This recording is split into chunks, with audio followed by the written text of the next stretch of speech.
मध्य प्रदेश में नर्मदापुरम जिले के किसान योगेंद्र पाल सिंह सोलंकी ने एक बार फिर अपनी कलाकारी का अनूठा नमूना पेश किया है। रूस के राष्ट्रपति पुतिन के भारत दौरे पर उनके स्वागत के लिए किसान ने 9 प्रकार के अनाजों का उपयोग कर पुतिन और देश के प्रधानमंत्री नरेंद्र मोदी की तस्वीर बनाई है।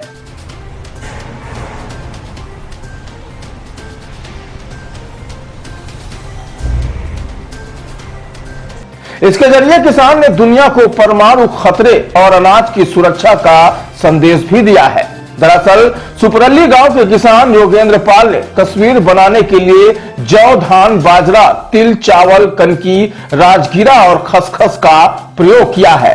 उन्होंने भारत की कृषि प्रधान संस्कृति को दर्शाते हुए मेहमानों की अगवानी का यह विशेष तरीका चुना है। उन्होंने परमाणु शक्तियों से अनाज को बचाने की अपील की। साथ ही तस्वीर के साथ ही किसान ने अनाजों से ही एक पत्र भी लिखा है। इसमें उन्होंने परमाणु शक्तियों से होने वाले दुष्परिणामों और अनाज के अस्तित्व पर मंडराते खतरे को भी दर्शाया है।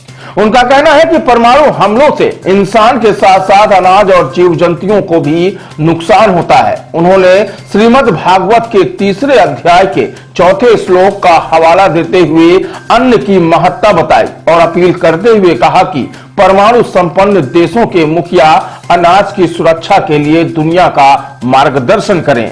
किसान ने बताया कि अनाज से बनाई गई इस कलाकृति की तस्वीर वे दिल्ली स्थित रूसी दूतावास और देश के प्रधानमंत्री को ईमेल के माध्यम से भेजेंगे।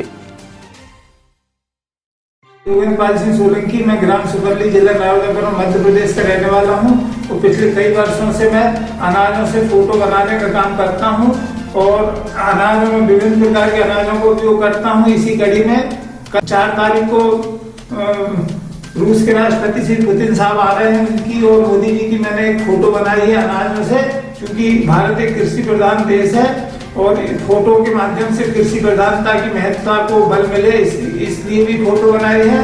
साथ ही दुनिया में जो परमाणु संघर्ष बढ़ रहे हैं, परमाणु संघर्ष जो चल रहे हैं, इसलिए मैं अनाजों से फोटो बनाकर देश दुनिया की हस्तियों को भेजता रहता हूँ ईमेल, सोशल मीडिया के माध्यम से, क्योंकि अनाज से ही जीव की उत्पत्ति होती है। और भगवत गीता के 3 अध्याय के 14वें श्लोक में अन्न के महत्ता को व्यापक रूप से अर्थ सहित समझाया गया है। और चूंकि ये परमाणु संपन्न शक्तियां हैं, इसलिए मैं अपेक्षा करता हूं कि परमाणु संघर्ष कम हो दुनिया में और अनाज का महत्व, अनाज के ऊपर दुष्प्रभाव ना बन सके। इसलिए मैंने ऐसी देश दुनिया की हस्तियों की मैं फोटो बनाता रहता हूं और ये संदेश देने के लिए कि अनाज से ही जीव है और जीव से ही अन्न है।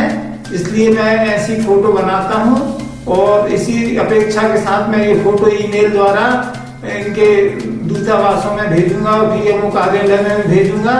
इस फोटो में मैंने धान, सरसों, चावल, रागी, तिल, अलसी, खसखस, राजगिरा आदि को उपयोग करके ये फोटो बनाई है।